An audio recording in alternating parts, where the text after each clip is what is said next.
Welcome back to the bench. So I was a little bit curious about Musty being a 731 and not a 735. So I did some investigation. I got the power meter out, put it in front of me, hooked up the dummy load so that we wouldn't be making any spurious transmissions, and turned the RF power all the way down, which, by the way, is not that low. I think it's about 20 watts. So I'm going to find there, apparently there's a high and a low power adjustment pot on the main board. We'll do that another day and turn it down to 5 watts. So I'll tell you what I found. So you can, let's see, we'll zoom in on Musty. And you can see, I think, yeah, you can see that we're on 40. And if we go through the bands, it's the same as a 735, and that it has, in fact, I also, the reason I did all this was I was curious about what the JARL band plan was, because I assumed that's what this radio is. But so before we go to Musty, you can see they support 80, 160, 40, 30, 20, 17, 15, 12, 10, and 6. Musty, of course, doesn't have 6, but it does have all the other bands. And you can see that we can get through each of the bands. So let's see, let's set it to where it looks like there's 3, 5, so we can get to 80, 40, 30, 20. So that was the first page.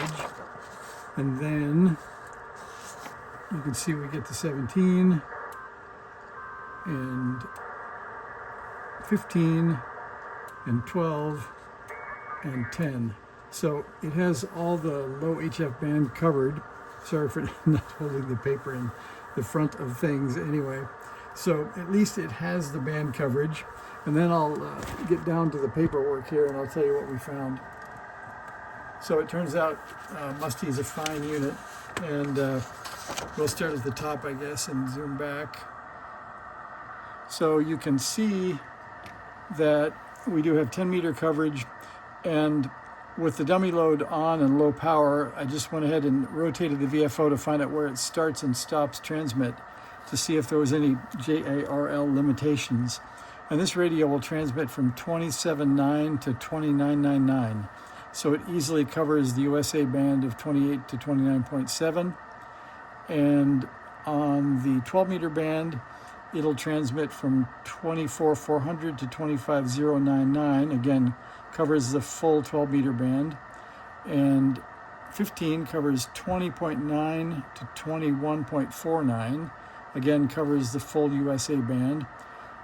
17 is the same, covers 17.90 to 18.499, easily covering 17 meters. And this is all on CW, by the way. Then also 13.9 to 14.5 for the 20 meter band, so that works. And then we got 40 meters. It does 6.9 to 7.499, full 40 meter band. 30 meters, it'll do 9.9 to 10.5, so we get our 10.1 to 10.150. 80 meters, it'll do 3.4 to 4.099, so easily gets the full 80 meter band. And then for 160, it'll do 1.8 to 1999, so covers the full 160 meter band also. So if you're thinking about a JARL antique IC-731, at least this radio transmits at 100 watts on all bands and goes down to about 20 with minimum power. So far Musty looks like it's in pretty good shape. I have been on a few bands and made a few contacts with it, but I haven't sort of gotten out to listen to, for example, sideband quality, etc. But Musty's in shape and running. So you guys may have to weigh in. We may have to put Musty up for sale. I mean Dusty, sorry. This would be the nice, cleaner one. Dusty, not Musty. So let me know what you think. If we should put one on the chopping block, that would be the first for the last couple of years if we got a rig for sale. And then if we did something like that, tell me what we should go through. So we've done full band coverage on Dusty, and that works. We could do some test transmissions and see what audio quality sounds like, and see if Dusty should hit the chopping block or not. So thanks for watching. See you guys.